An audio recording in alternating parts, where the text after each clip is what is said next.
ગુંડાઓએ ઘરમાં તોડફોડ કરી નાના બાળકોને પહેલા માળેથી ફેંકવાનો પ્રયાસ કર્યો.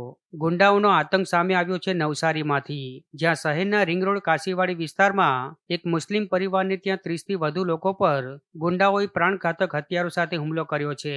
રિંગ રોડ ઉપર બે બાઇક વચ્ચે થયેલ એક્સિડન્ટ બાદ એક બાઇક ચાલકને કાશીવાડીના પંટરોએ ઢોર માર માર્યો હતો.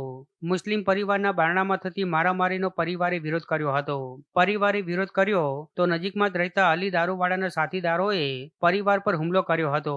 મહિલાઓ સાથે 30થી વધુ લોકોએ ઘરમાં ઘૂસી પરિવારની મહિલાઓ અને બાળકોને ઢોર માર માર્યો હતો અને ઘરમાં તોડફોડ કરી હતી.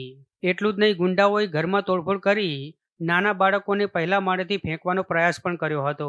જો કે ઘરની મહિલાએ આજીજી કરી બાળકનો જીવ બચાવી લીધો હતો.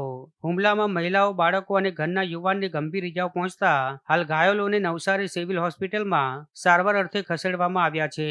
તો ટાઉન પીઆઈ કેડી નકુમ અને એલસીબી સહિતના કાફલાએ ઘટના સ્થળે પહોંચી હાલ સમગ્ર મુદ્દે ફરિયાદ નોંધવાની તજવીજ હાથ ધરી છે. આમ નવસારીમાં વિરાવળ જકાત નાકા રિંગ રોડ વિસ્તારમાં થોડા સમયથી વધી રહ્યા છે ગુનાઓ.